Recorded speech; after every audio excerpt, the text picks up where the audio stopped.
You can only live life forwards, but it only makes sense in reverse. What are your thoughts on that? I think it's so true. We are constantly worrying about what's next, what we want to work on, where we're striving to be, what we love, what we don't love. And we make choices to the best of our ability. With all the information that's in front of us, we make the best choice that we think we can possibly make. And sometimes the choices we make, the outcomes don't reveal themselves until years, months in the future. And it's only then can we fully understand the gravity of our decisions, for better or for worse. So life will then start to make sense in the future. Looking back, we can understand why everything shaped out how it has. It's such a deep quote, and it's so introspective. And I also think it allows some release of pressure.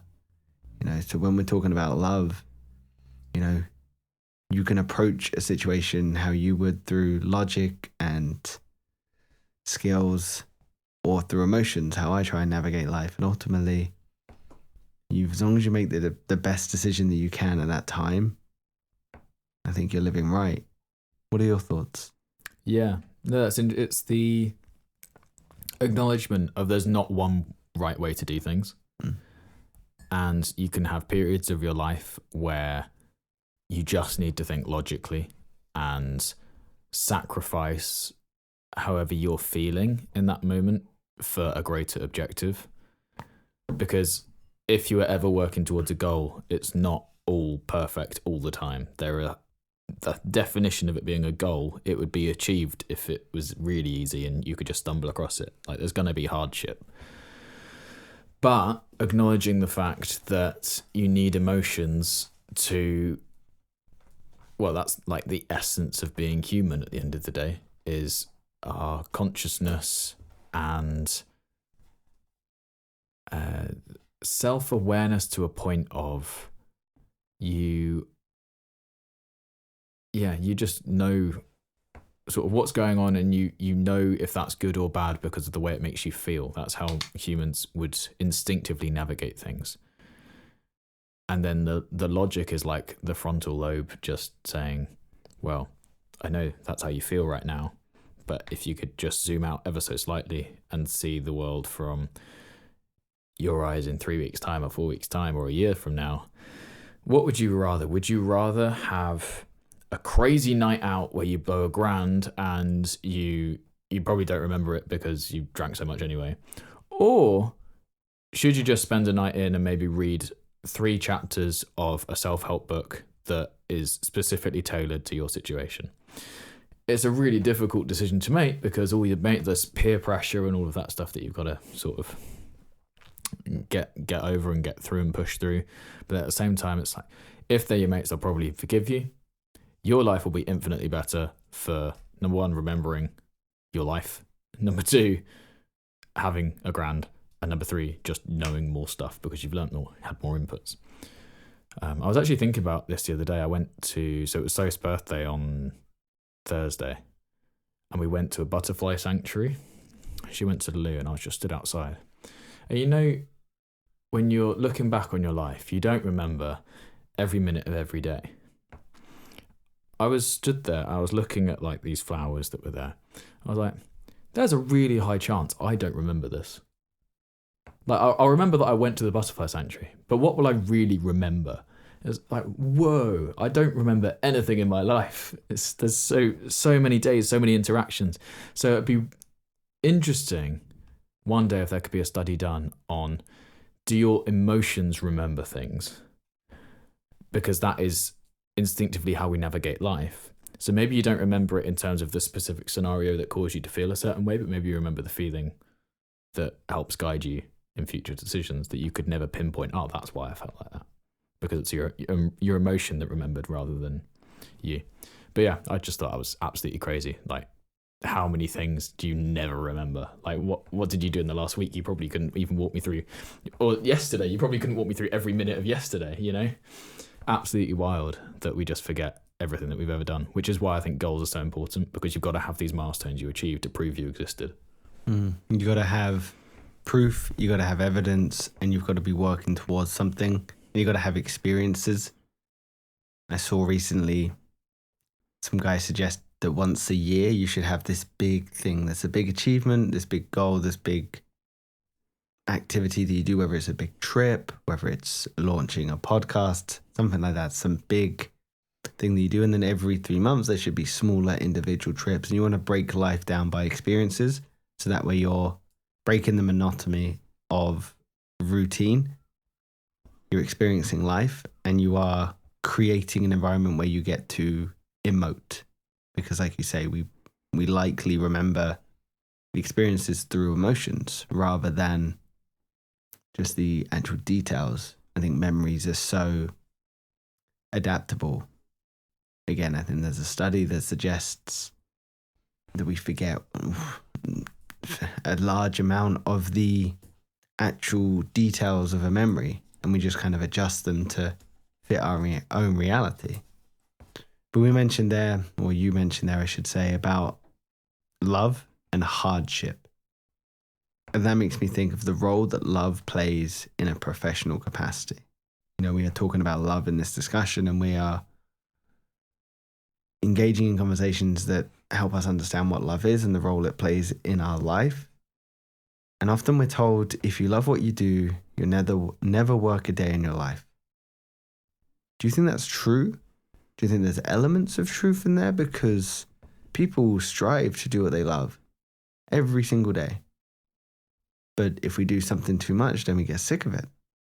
So what role does love play for you as someone that is self-employed? I literally love everything I do. But that hasn't always been the case. When I was an accountant, I didn't enjoy any of what I did.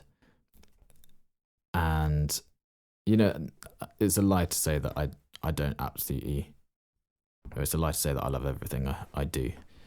But if you can love 80% of what you do, you are way winning, because every single dream job has a boring admin part, or it has travel that you don't want to do, or it has planning that you don't want to do, or editing that you don't want to do, or post-production, or whatever it is in your job. There is the thing that you don't want to do.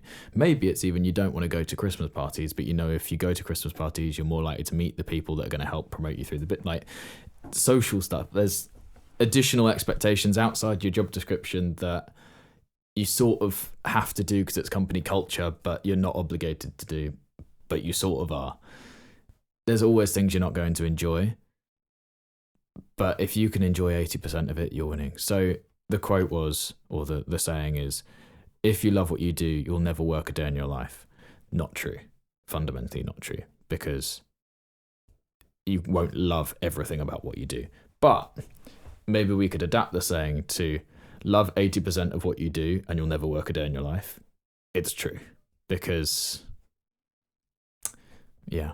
Actually, now I think about it, I think I fundamentally disagree with the whole thing, because work in that context is like being referred to negatively.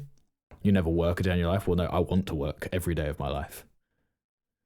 So fundamentally, that saying I think is flawed, because work isn't bad. Work is great. If you don't like work, you're working on the wrong thing. And maybe it's because you don't resonate with the goals, or the goals don't resonate with you. Or you're working for a purpose that you don't see the direct result of that. Maybe you're loosely attached to the industry that you want to really be working in, which is, so I was an estate agent for a little bit because I wanted to invest in property.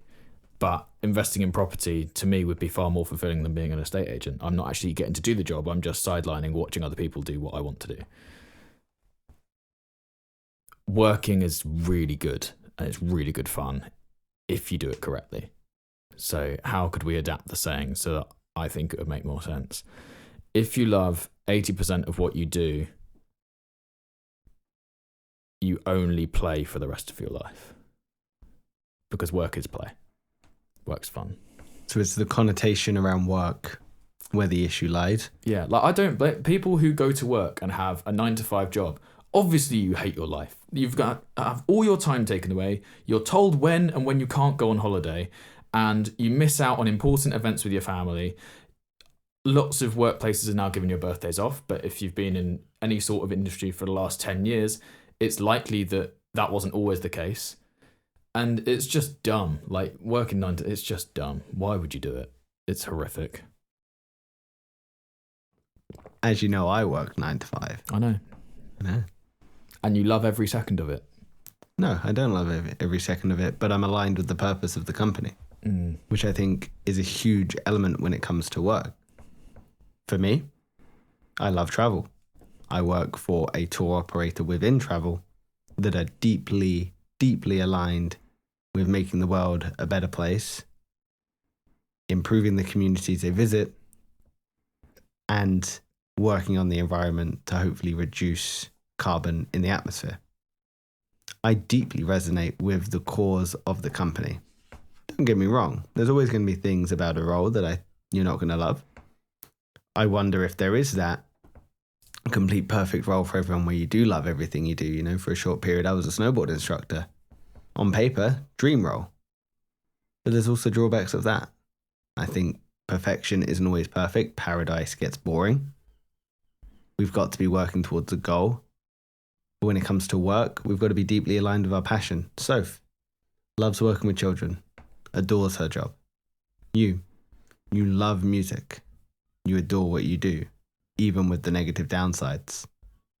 So work, I believe, as you say, has negative connotations of work. And I wonder if that is a very old school mindset, because the amount of times I've had reaffirmed to me by older generations and family members of, that's just life. That's just work. It's just life.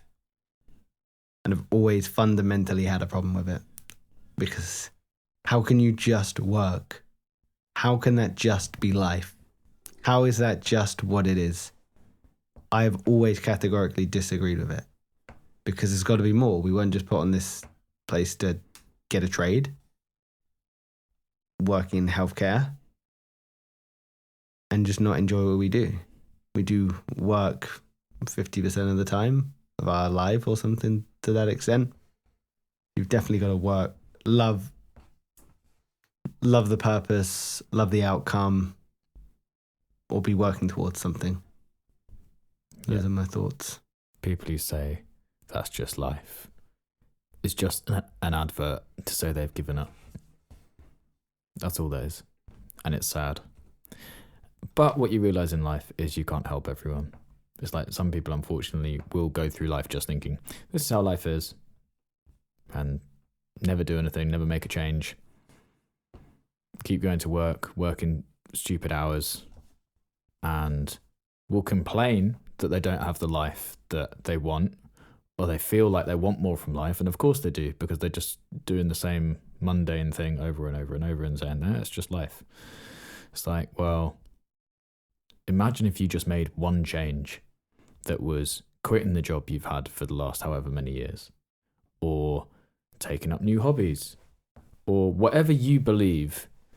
Like, when you picture your dream life, what is the most substantial difference between you and that person?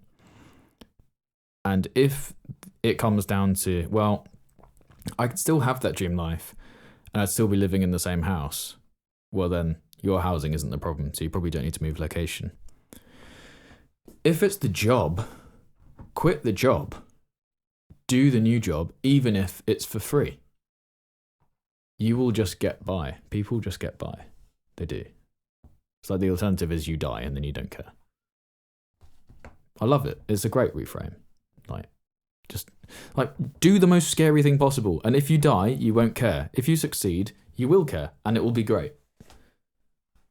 What you don't want to do is a half measure where you're 1 foot in, 1 foot out. You're sort of living a life, but it's always got this overshadow of you're still doing all the stuff you don't want to do. That's like being stabbed but bleeding out slowly.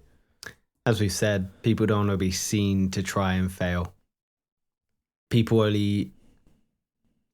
only praise when someone starts and when someone's achieved. No one applauds you in that middle ground. No one wants to be in that middle ground. No one wants to be seen to try and fail. But ultimately, doing the hard thing, going for gold, working 100% for it, is where the magic is. Have you heard of Ikigai? I haven't. The Japanese secret to living a long and happy and fulfilled life. Maybe I have. Incredible. Highly recommend. It's a good book if anyone wants to read it. But effectively, you've got 4 circles, and in the middle is your Ikigai. They do cross over and have similar ones as well. But it's what you love, what the world needs, what you can be paid for, and what you are good at. And where they all cross over is your Ikigai. It can be a really useful tool for those that are struggling to get some ideas down on paper. I've done this myself throughout my life to help try and reaffirm or reframe where I'm at to see if I can make actionable change. So what I love, as you know, I love travel. I love talking to people. I love connecting with people. I love snowboarding. I love surfing. There's so much there. I think that is where everyone should start. What do you love? And if that is where you're struggling, step 1, go out, try things. Pick up a new skill, pick up a new hobby, learn a new language, learn an instrument, try something, what you are good at. That's going to take a little bit harder because that you have to really sort of dive in. You have to have some really good self-reflection. You might have to pull on some friends and ask, what do you perceive I'm good at? Where can I be useful? What can you be paid for? Ultimately, we can be very fixated on employment, but there's definitely avenues of self-employment.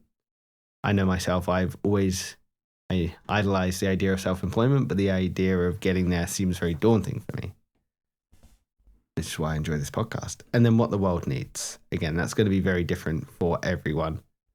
I think a really good thing for us is the world needs these sort of conversations, in my opinion. Like we've said, 2 men talking about emotions. It's quite rare.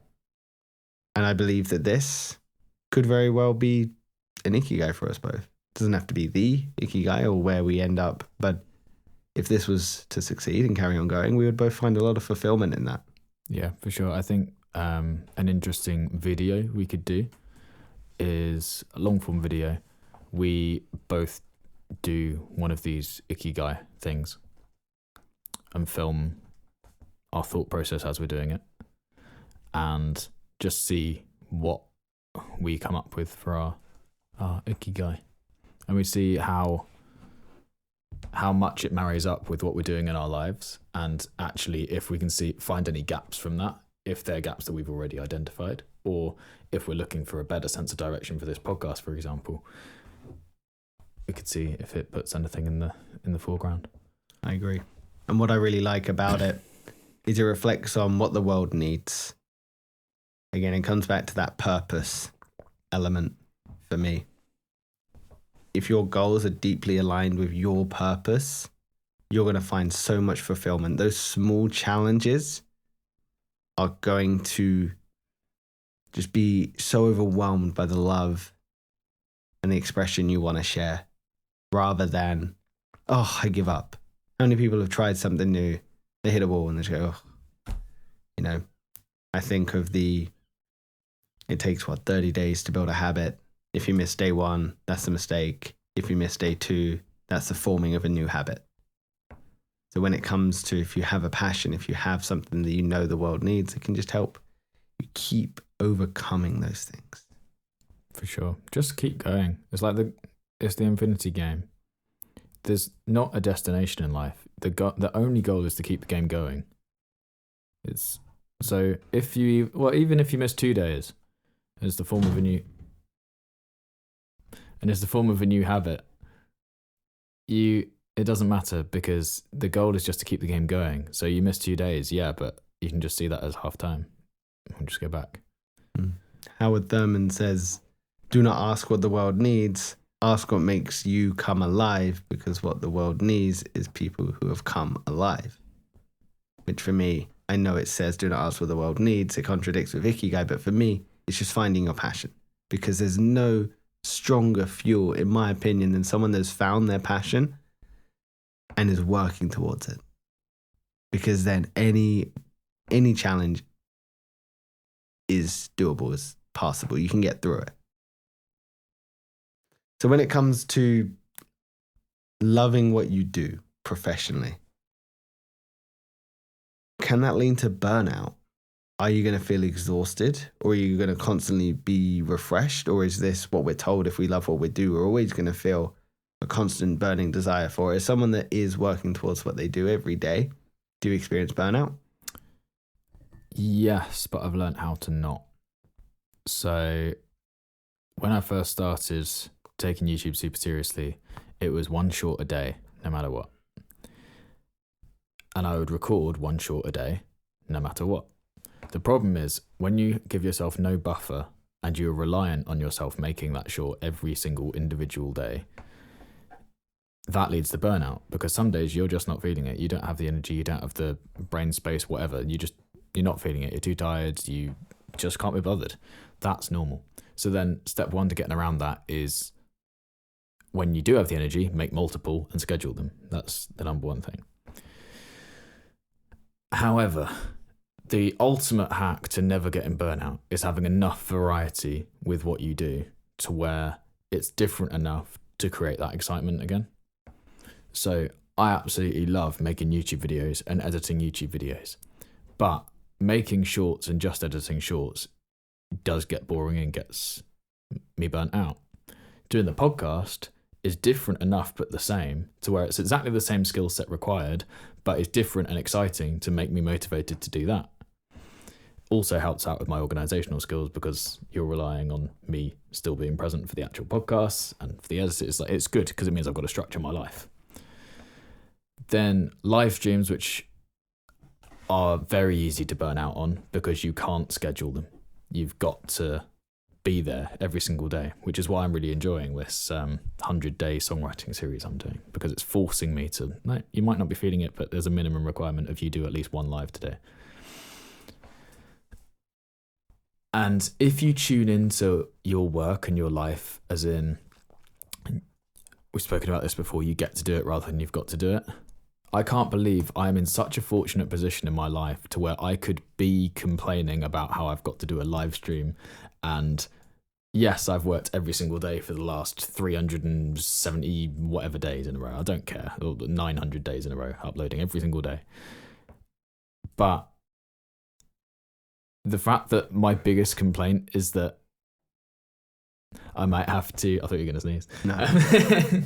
The fact that you're, my biggest complaint is that I've got to do a live show. It's like, put it in perspective. It's like, you just get to sit in your room at whatever time in that day you want to. It's like, that's not a complaint. So burnout is, you got to look at it with perspective. And if you have been burning yourself out, then you're probably working on the wrong stuff. Do you think burnout is a result of not loving what you do to an extent?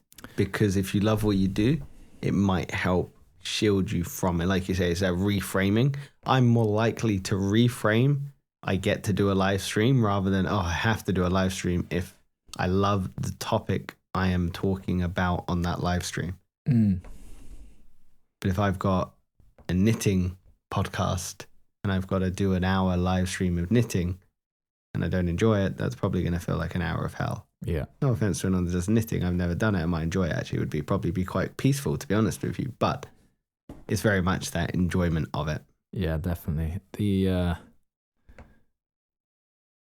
live stream is really interesting.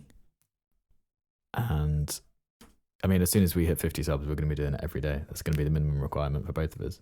So we've both got to do at least one live per day on the Beneath the Noise channel, which is might be fun for you, might not be. You'll see what I mean. By the certain days, it's like, this, I just don't have it in the tank today. Don't have it in the tank. But then you realise, to get through that, the only button you've got to push is the record button. And you're live. You've met the minimum requirement. It's just by pushing one button on a phone. It's like, okay, well, that wasn't that difficult. Then you're in it and you get a comment and you're asked a question. Right, I can answer that question. Let's just talk about that. And you can put yourself in situation. It's probably the best way to do it is you've been traveling. You've seen the world. You've seen many faces. Have you ever been on like a long hike, or you've got yourself into a situation where you don't have the energy to get back? Yes. Yeah. But you got back, right? It's like doing a run. Say I want to run 10 kilometers. I've never run 10 kilometers. The most I've done is like 6.5K, maybe 7K. If I wanted to run 10,000 kilometers, I know I can run 5K. So I would run 5K in one direction and then I'd have to get back.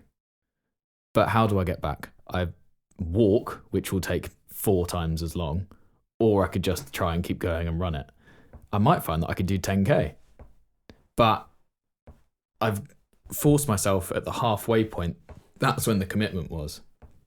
The commitment isn't when you get to the 10K, oh, I'm going to run 10K. It's like, no, you've got to make that decision early, go for it and see what happens. So forcing yourself into situations where the only way to return is doing the thing is brilliant. So if the only way that you can persuade yourself to do a live that day is by closing your eyes pretty much and pushing the record button, and then that gets you on it and gets you through it. That is a solution to burnout, is put yourself in a position where you can't do anything other than the thing.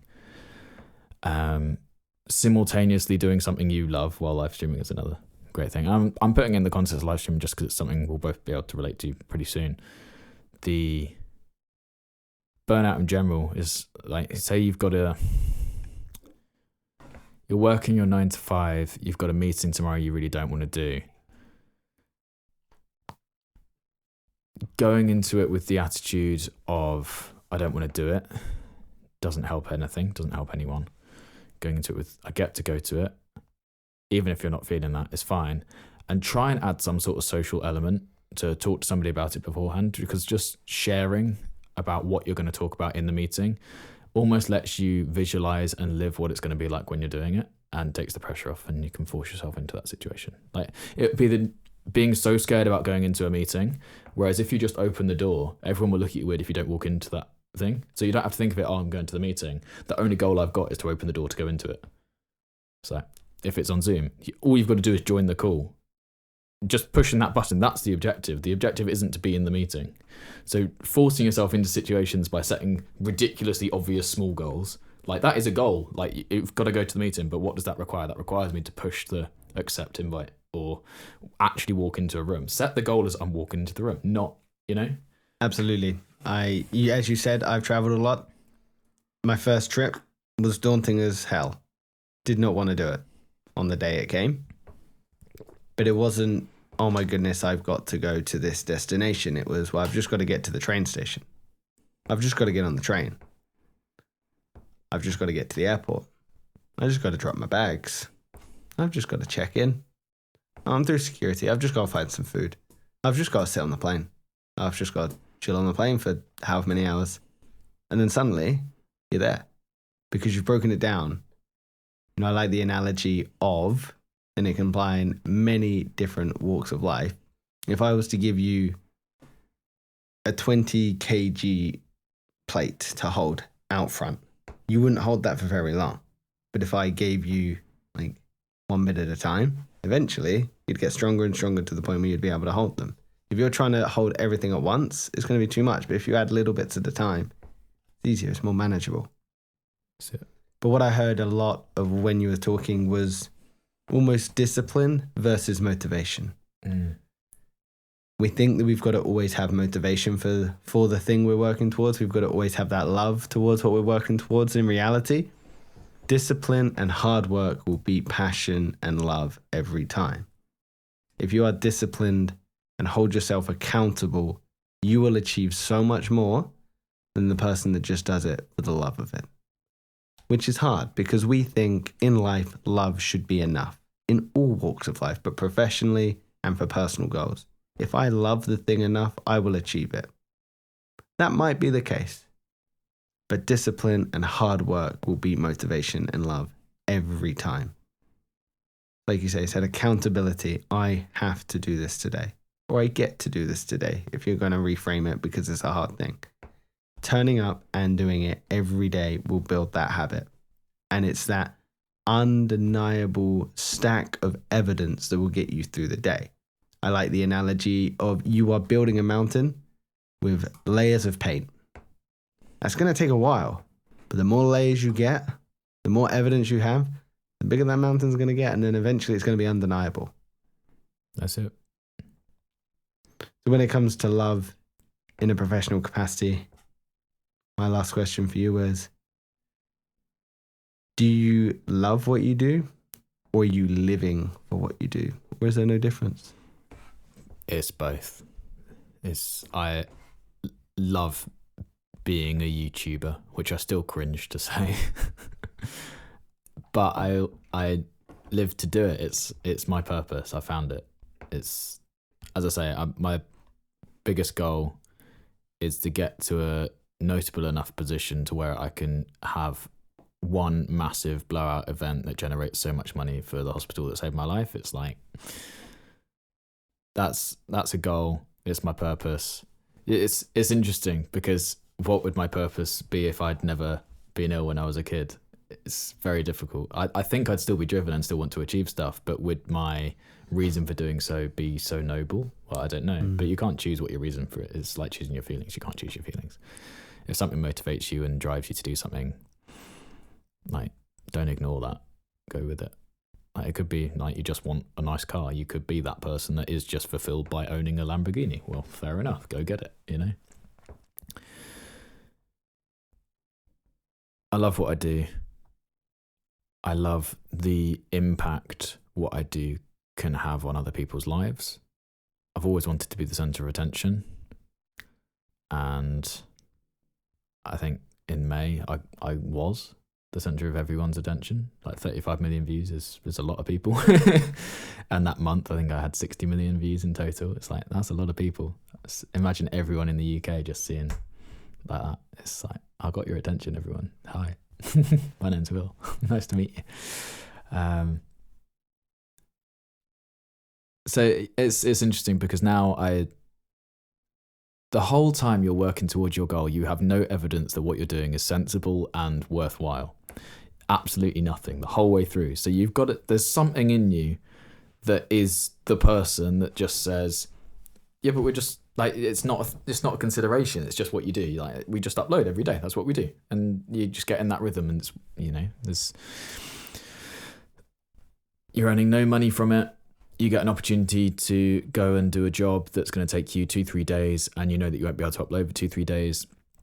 Do you say no to that job because this is what you do? Or do you come up with a creative solution where you can schedule videos in advance? Yeah, maybe, but what if you're just told it's tomorrow? You've run out of time, you can't do it. Well, you could stay up all night, that's what I'd do. But do you say no to the opportunity because your overall end goal is to do something different? I'll tell you this, I was offered probably a month ago, 10 grand an episode to do the voiceover for a new cartoon. Mad email to come into my inbox. Like, spoke to them, they offered me it, and I ended up saying no because it's not doing YouTube. It's not what I want to do. And since then, I've been offered a new opportunity, which I'm going to talk to you about later, which is even better. But had I said yes to the previous thing, the voiceover, I probably wouldn't be in a position to where I could do this new potential opportunity, which I'm much more excited about long term. And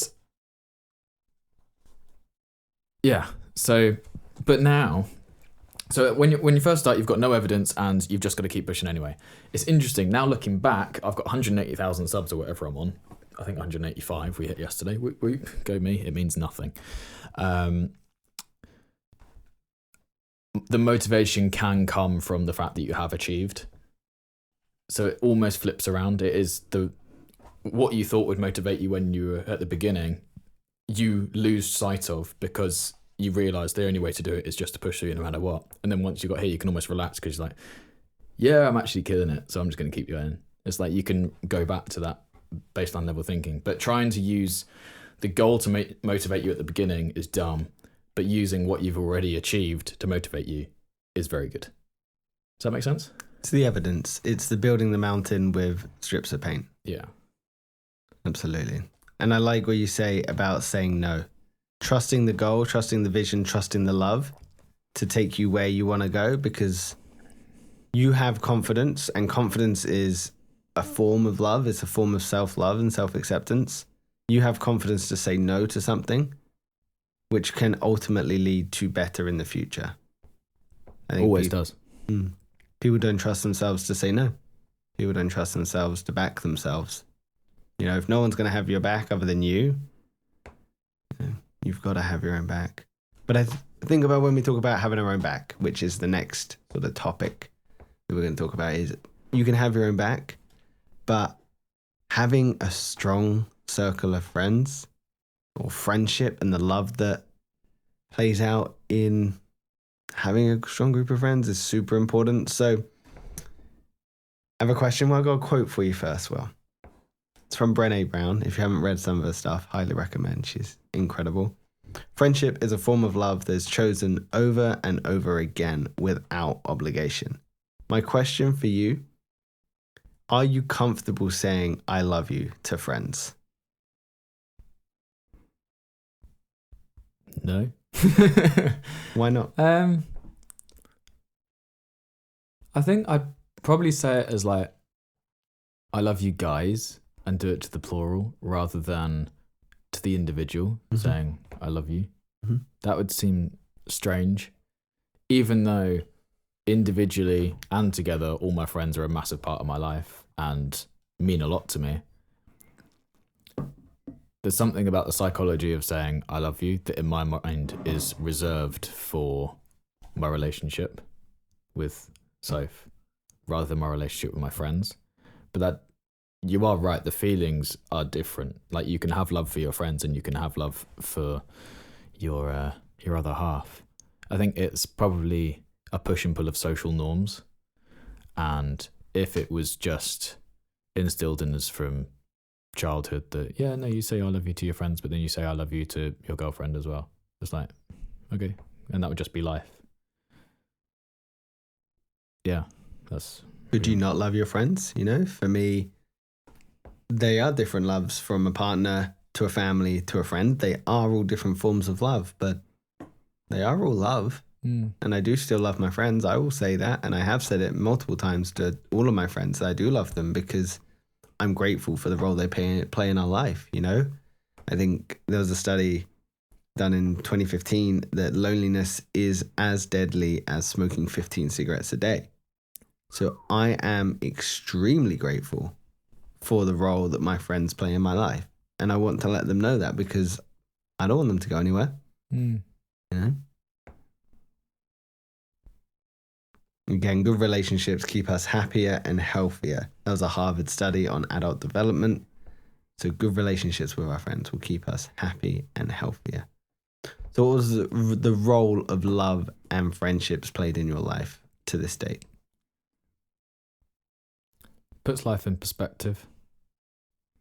Whenever I'm worried that I'm not doing enough, or I'm doing too much, or I'm getting overwhelmed, or I'm not whelmed enough. Just hanging out with it helps rebalance you, recenter yourself.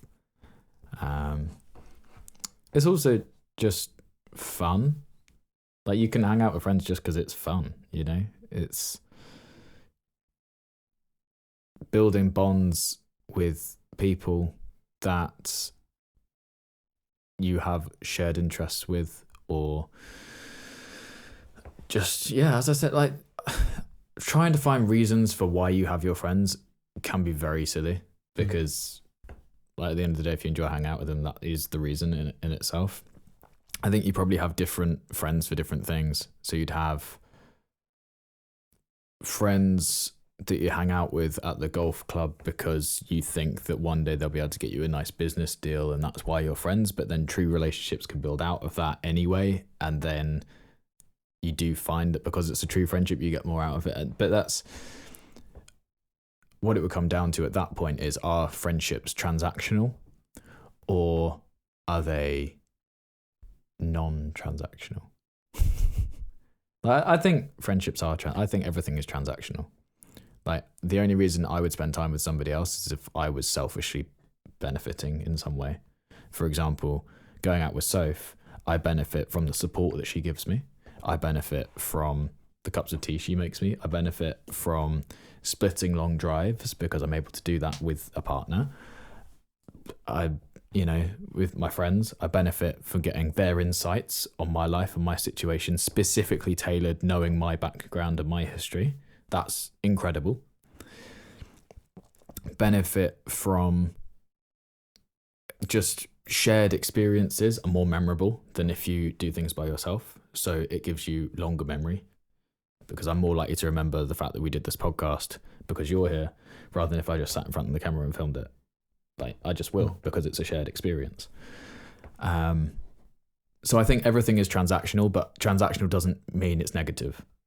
That was going to be my exact point, is people assume transactional means negative, when in reality, it can be positive. Because think, if you had a friend that showed up late every time you wanted to hang out, was unbelievably flaky, forgot important moments, only wanted to talk about themselves. Was vacant whenever they hang out with you. Exactly. Who's that? No idea. Yeah, no idea. If you had a friend that was doing all of those things, you wouldn't be friends with them, you know, because you would look at it and go, they don't serve me. Is that not transactional? But is looking at someone and going, they don't serve me, the highest form of self-love? Because are you really going to hang around with someone that is completely removed from the conversation? You know, just puts their needs first, is late, is just not interested. So when we say transactional, maybe we perceive that to be, for me to gain something from this relationship, it must have X, Y, Z. When in reality, transactional can mean I'm benefiting because I have someone that I know that cares about me. Literally. It's not putting pressure on it. No. It's like, do you want to hang out? Yeah, cool, let's do it. And it's so important when you're going through a hard time to have people that will just get in the mud with you and sit there with you. You know, they don't have to understand. They don't have to have a complete and utter comprehension of the situation. They don't have to have unbelievable amounts of empathy that they can say the most perfect thing at the right time. You're like, oh my goodness, my problems are solved. They just have to be there. To have to know that someone cares about you, that is such a blessing in life. And it also allows us to live longer, fuller lives, to know that we have people there that care about us. Have you ever ended a friendship because of self-love? Because we're talking about love within friendships, but sometimes to love yourself means to have to step away from a friendship. Yeah. Care to share? Somebody we both know. I haven't seen her for probably over a year now. Just wasn't benefiting to my life. I felt brought negativity into my life and judgment. And it's interesting, whenever I do anything in my life, I still think about what she would say, which is mad because she was my boss for a while and we were good friends. Like the first time I ever got drunk, like she was there. Like I was in a hotel room in Blackpool, of all places. And yeah, I mean, but separating myself doesn't mean there's any hard feelings. It's just, I knew at that point in my life, I didn't need any, that I was judging myself hard enough. I think that was the problem. And then having other people come in I think it's great to have friends that say the situation exactly how it is. The problem is that's exactly how I am. So when I'm seeing a situation for exactly how it is and somebody else calls me out on that immediately, it's like, I was already thinking that, like, not sure about it. But yeah, it's interesting, and but it doesn't mean that the memories that you have of hanging out with the person fade or become less valuable. It just means that, like, in life, people move on, as they do. That's what I've done. That's what she's done. Like, cool. We're just two people living our lives. Yeah, this is it. What about you? Yes, I have. When I was younger, I had a friendship group that unfortunately I moved away from all of them in a couple of months, in fact. And it was one of the hardest things that I had to go through as a developing young man. to move away from an entire friendship group because I realized they did not serve me. Was this physically or psychologically moved away from? Psychologically. Yeah, absolutely. I realized they were not beneficial for me. From such a young age, I realized they were just causing me grief and actually causing me more pain. That the idea of being alone was a better outcome than being with these people. And around that time was when I actually started hanging around with some of my now closest and most cherished friends. So that love and that fear of stepping away from them ended up leading to bigger and better things. And I'm extremely grateful for it. But it's curious because that was a friendship group amongst males. Do you think men and women experience emotional intimacy when it comes to friendships differently? Men and women experience different emotional intimacy when it comes to friendships. For instance, for me, I know that men of maybe our generation have been told by their fathers and other male role models. It is changing now, absolutely. But you don't share your problems. You don't open up to each other. You talk about the football and female problems. It's like women, you know? And you just brush things off and you don't open up. And I know that dialogue is changing around men, and I think it's great. I'm all for it because it means that men are becoming more emotionally available. They're able to communicate better with both men and women. But I know there's very much a dialogue around men and young men, which is we need to be tough and we don't need to share emotions. Again, you go into a coffee shop and on the weekend afternoon, and you're likely to see females sitting down, chatting, interacting with each other. And men might be doing a shared experience, but are they talking? Are they opening up? I don't know. Whereas I know from my understanding, I can't know this for certain, obviously, not being a female. But my assumption is that girls are emotionally equipped or allowed to embrace their feelings. When they're younger, they're allowed to express their feelings a little bit more readily than young men. So when it comes to communicating with their friends that are also female, I think they are more emotionally in tune and are able to emotionally connect. So I think friendship and love plays a very different role in communities, men and women. And my hope for young men is they feel like they can have these discussions. You know, for when I went through a really hard time with my parents' divorce or my most recent breakup or coming back from traveling or even trying to decide if I want to stay in jobs, my friendships have been invaluable to me. And I hope that other men are able to have that same experience.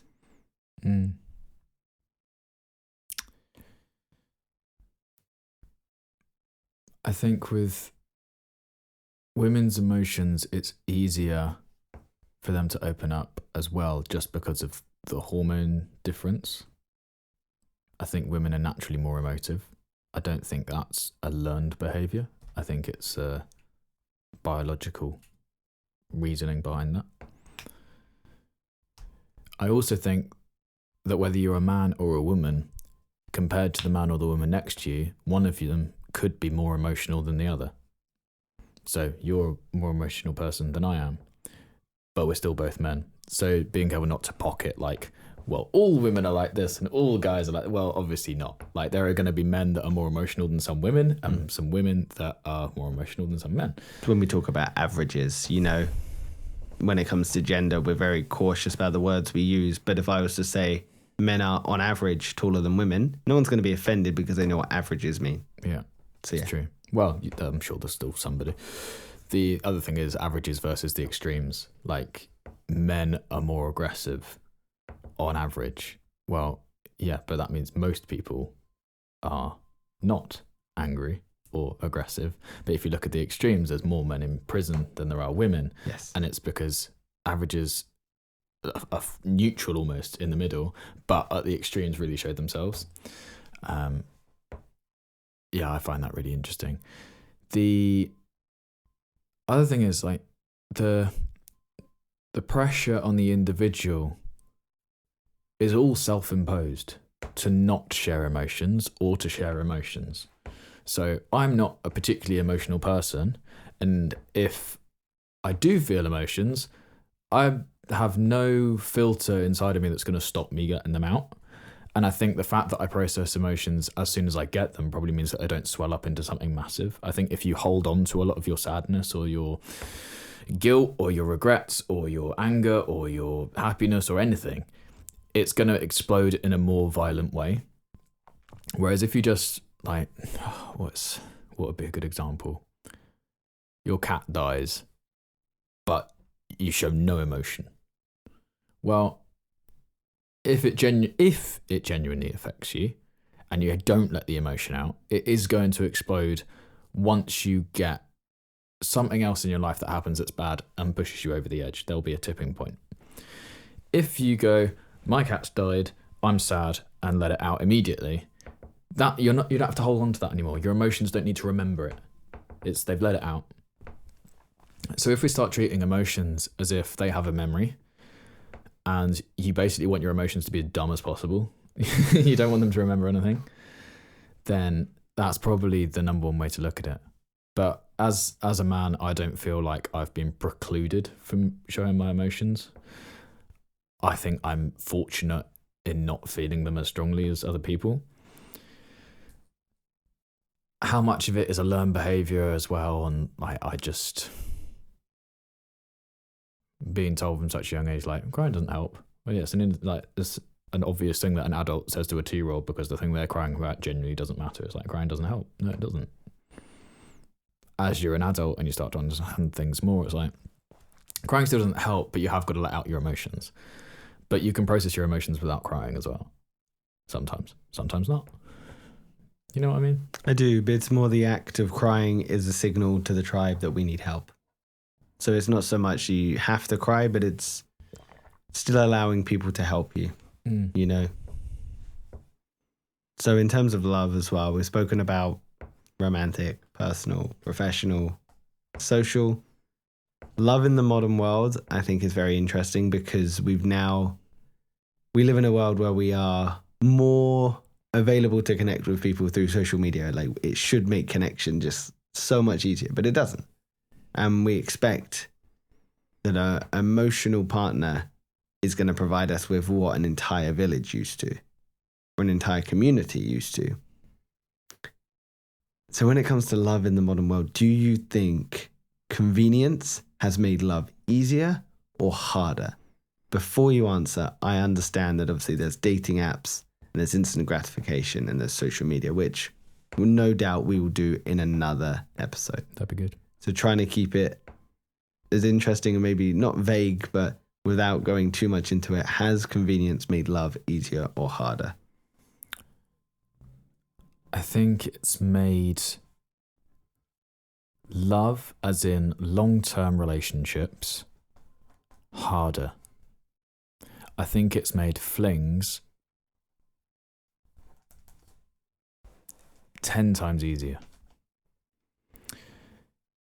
If you want a real life relationship, why not meet somebody in real life? There's no catfishing. There's no, not sure if our personalities like meld, because that's not something you really think about when you're in person. It's just, I'm just not going to hang out with that person again. It's fine. It's like it was in person, you know? I was having this conversation last night and talking to my girlfriend's brother, who's currently single, saying, so how would you meet somebody in this modern day and age? Saying, well, all the dating sites are just terrible. Nobody has any sense of personality. They've clearly seen other people's profiles and just copied what they said because they thought that was good. Like the things on Hinge where it's like, my go-to joke in any situation is, and then the response that every girl puts is, I would never actually say this, haha. It's like, well, if everyone's just using the same 4 templates, it's like, you're not getting to know the person. So it doesn't work. So my breakdown on how to find a perfect relationship, I think it would probably be your similar advice, is join clubs. As in, if you're interested in tennis, like I am, join a tennis club. And join the adults group and play some tennis and have a laugh and put no pressure on it because it's just a social thing. And make friends. You're not going there to find the love of your life, you're going to make friends. And then you might also enjoy running, so join a run club. And then you meet people there and you make friends. And then you really enjoy pub quizzes. So you go to pub quizzes and you don't have a team with you, but you ask somebody if you can just sit at their table and you try and make friends. And you say, well, do you come here every week? Okay, cool. Would you mind if I came again next week? And you make friends. And it's repeatedly seeing the same people in a scenario and making friends. Then from that point, you will either fall in love / become romantically interested in one of those friends, or it will come up in conversation that you are single, and they will have a friend that they know that they think you would be perfectly suited for. That way it's completely organic. You've had a filter from somebody that you've grown to trust, and you haven't had to go through I'm not sure about am I going to get catfished, all of this nonsense. It's like, no, you just meet people in real life. How do you think people did it before social media? Like, I think this is probably niche knowledge these days. It's like, just hang out with... You want to be with a real life person, so hang out with a real life person. That doesn't seem mental to me. That seems like normal. I agree. I think we've lost the ability to understand what real connection is in person now, through always living on our phones, always living through social media, dating apps. We've lost the ability to build connections in reality, which is why it's really hard with the world going slightly more online, remote working, hybrid working. All these modern conveniences, in my opinion, make it harder to build those honest, open connections and let love form. Because again, we now live in a world where going up to someone at a bar is creepy. Because why would I talk to someone at a bar if I don't know them? Rather than, well, I can have a look at their profile, I can build an assumption of who they are already and come knowledge of, how was your holiday to France in 2012? That's not organic, that's not natural. We want to be able to build that honest, open connection through interaction. So love in the modern world, I think, is very challenging, and I would love to expand into it more in a different episode. But yeah, I think love has become extremely more challenging. I've got one more thing to say on that, and that's in Friends, the TV show. Chandler, Joey, and Ross all just walk up to girls in bars and say, "Hi, I'm Ross. Can I buy you a drink?" That is how easy it should be. It's like, that's how you meet people. The connotation to that now is, I'm going to get raped. It's gone that extreme. It's like people just think they're going to get assaulted as soon as a stranger talks to them. It's like, well, most people are good, Like even if 10% of the whole population were rapists, there'd still be 90% that are really good, and those 10% are just never caught. It's like, well, no, obviously it's going to be less. Like 99.99999% of people are fine and are probably just looking for a conversation as well. So strangers are just friends you haven't met yet? I mean, obviously, if you're a kid, don't just, get abducted. But if you're an adult looking to make friends and build relationships, strangers are just friends you haven't met yet.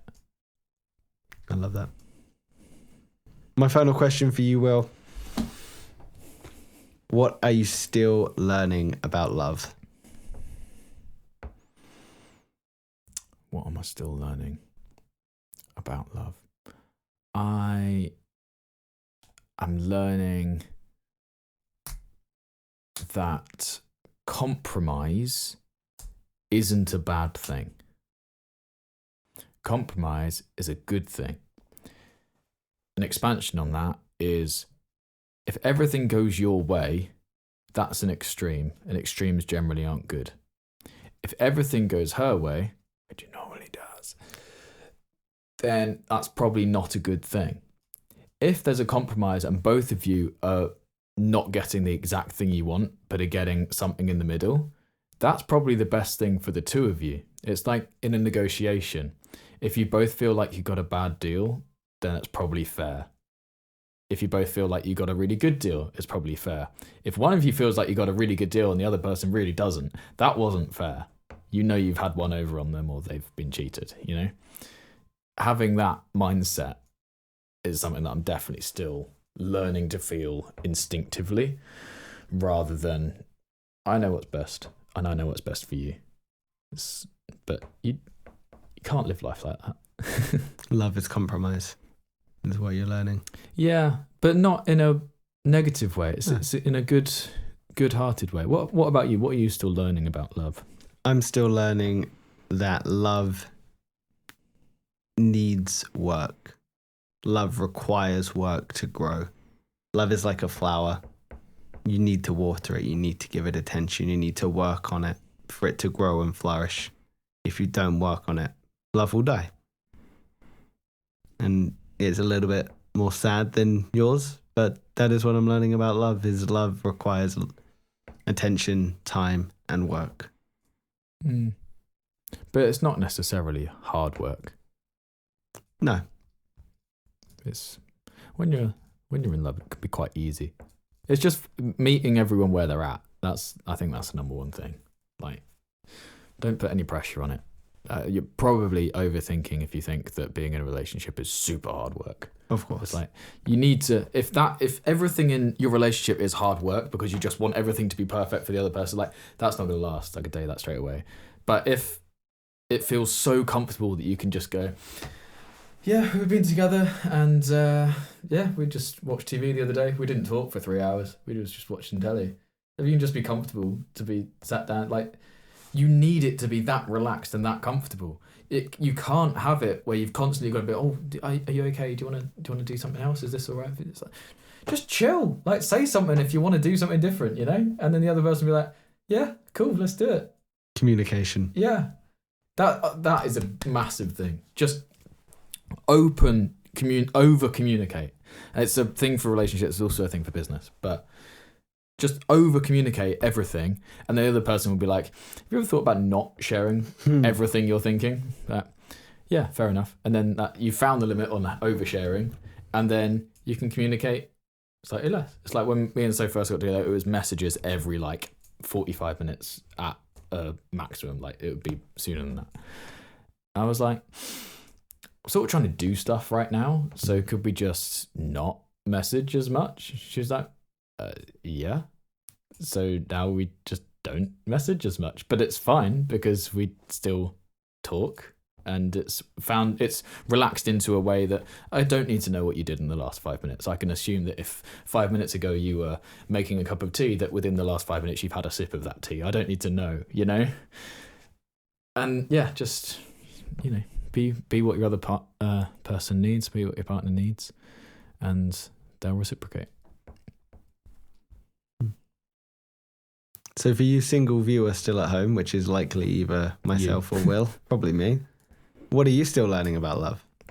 Invite you to join the conversation. It was a 2-part special. It was a great episode. I enjoyed it. Did you enjoy it? Very much so. Wonderful. Shall we wrap it up there? Let's do it. Wonderful. Thank you for watching Beneath the Noise, or listening to Beneath the Noise. He's Will. I'm Connor. Say something to wrap it up.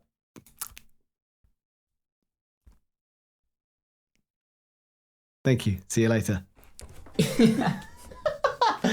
Amazing. That's the best ending we've had.